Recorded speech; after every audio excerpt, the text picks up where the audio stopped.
අවසරයි ස්වාමීන් වහන්සේ කොහින්දලද වැඩි? මම ડોક્ટર සත්තුරේ ඉඳලා වැඩි. ඔබ වහන්සේට කොහොමද තිබ්බේ අසනීප තත්ත්වය? අවුරුදු 29 විතර තමයි හැදෙන්න ගත්තේ. රුමැටොයිඩ් ආතරයිටිස් කියලා තමයි හැමෝම කිව්වේ.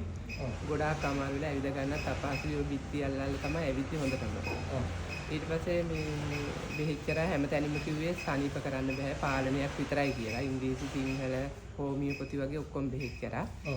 ඊට පස්සේ මේ වීඩියෝ එකක් දැකලා Facebook එකේ තමයි මම මේ ඔබතුමා ළඟට ආවේ. පළවෙනි සැරේට බෙහෙත් අරන් ගියාම මට 180කට වැඩිය වගේ හොඳ වුණා.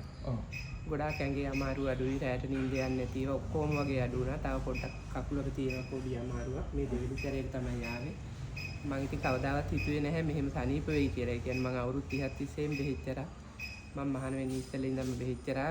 තිබුණු සල්ලි හැමදේම නැති වුණා.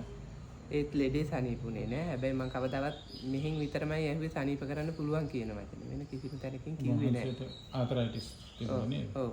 දැන් සුවයි ගොඩක් දුරට. ගොඩක් දුරට 75ක් 80ක් විතරම පළවෙනි සැරේම සුවයි. අවසරයි.